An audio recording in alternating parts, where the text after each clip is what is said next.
Pecha Kucha 115, Ironman Believe, and BPRD Lake of Fire.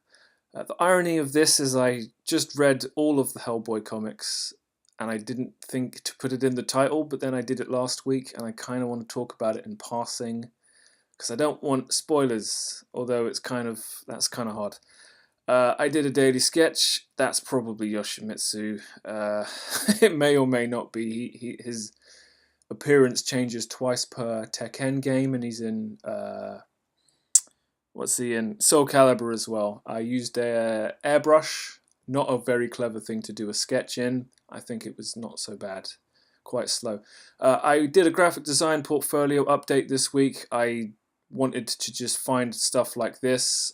This is like a trending thing from the year. I just made something pretentious. I just wanted to make like a small portfolio of stuff like this, but I got sick of it immediately, so I just kind of try to clean up the stuff I already had online. So like the first row actually looks kind of half competent. And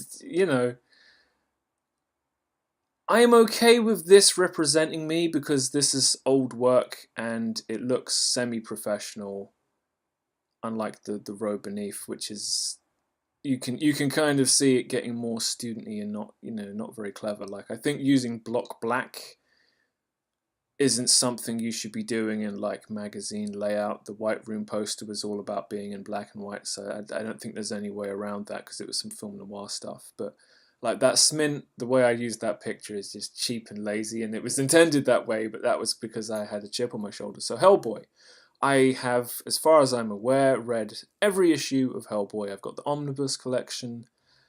Very, very good stuff. Very distinct comic book series. I highly recommend it for a few reasons. The graphic art style, I love. It's simple. It's direct. It doesn't feel lazy. The color use on this page actually stopped me in my tracks as well. I don't often think of Hellboy being so obviously quote unquote graphic. The use of Gothic architecture, mythic monsters, and stuff like that, and just the layout. I love all of this stuff. It's a very enjoyable comic to read for so many reasons. I've probably omitted quite a few of them, and of course, you've got occultist Nazis as the bad guys at the start. So Hellboy starts so strong. It's kind of ridiculous. It is seriously ridiculous. It's great. So they summon Hellboy, and that's how Hellboy shows up, and he's the trigger to the apocalypse.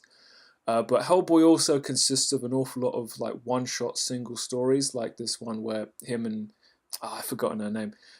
They just find a werewolf in some like old French city, and like the whole thing's explained and wrapped up in, or explored and wrapped up in one issue, and it's a standalone story, and that's kind of what Hellboy does.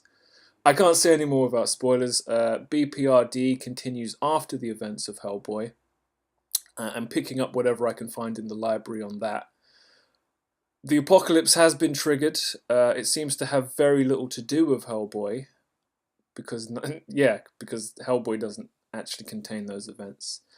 Monsters roam the earth. A few, like New York is before this issue, New York has been destroyed and they have no intel on it. Britain has also been cut off from like surveillance, which is where Hellboy was. And kind of Liz, the pyrokinetic, has kind of become the de facto main character, and she's dealing with this deranged doctor who's like trying to future-proof animals by like injecting them with like monster DNA so that they survive the end of the world, and she's not so happy about that. There's also an interesting kind of adaptation going on, like new religions are sprouting out around these like colossal monsters that are like destroying the military and stuff.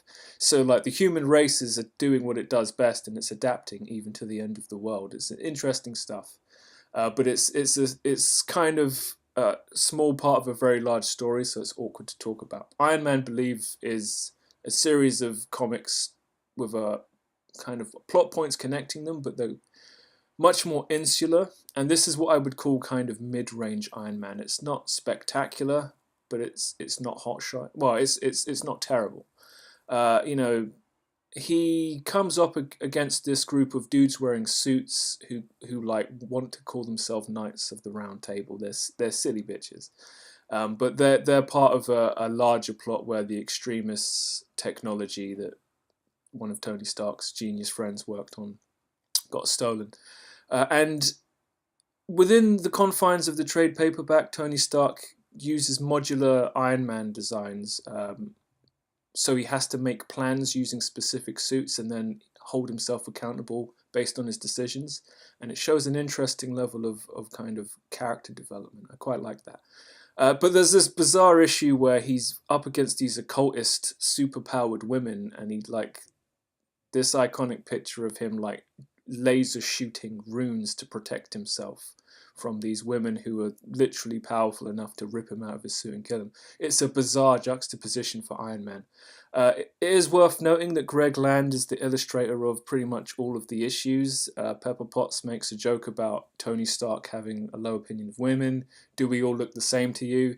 And the irony is that Greg Land has this terrible habit of drawing pretty much all of the women he draws the same way. So I think that's a bit meta. That's not the kind of response they were maybe trying to go for there. Yeah.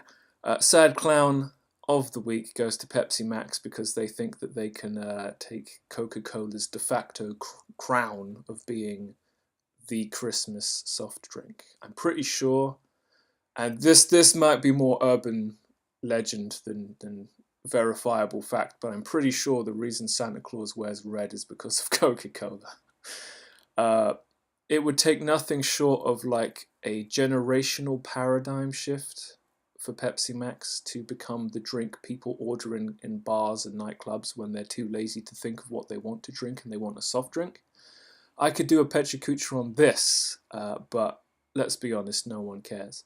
And why Pepsi Max, not Pepsi? Because I guess they wanted to make sure that they really didn't have a chance.